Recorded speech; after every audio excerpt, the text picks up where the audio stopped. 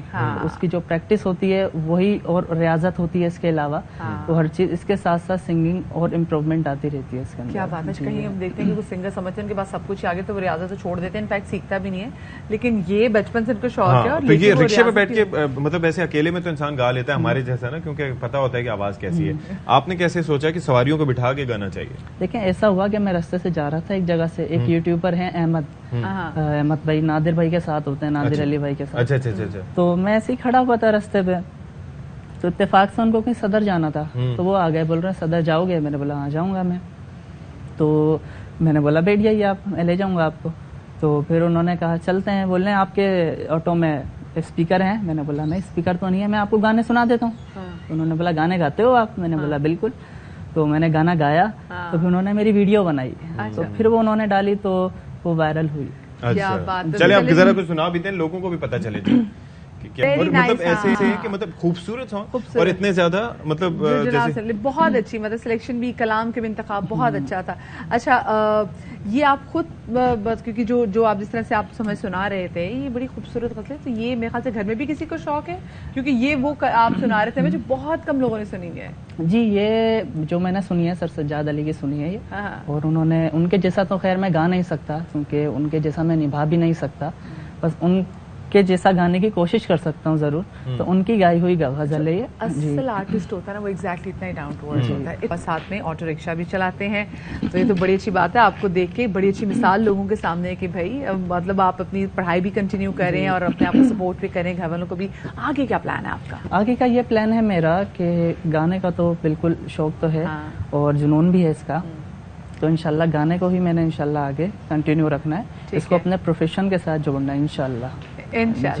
تو بس جاتے جاتے اہم ترین خبریں اب ایک کلک کی دوری پر. آپ کے پسندیدہ ٹاک شوز ہوں یا اہم ملکی یا غیر ملکی شخصیات کی نیوز کانفرنسز, ہر لمحہ باخبر رہنے کے لیے سبسکرائب کریں ہمارا یوٹیوب چینل.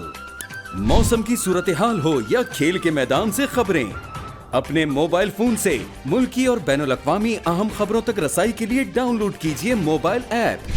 باوثوق ذرائع سے مصدقہ خبروں, تجزیوں اور تبصروں سے مستفید ہونے کے لیے وزٹ کیجیے پاکستان کی سب سے بڑی نیوز ویب سائٹ www.arYnews.tv.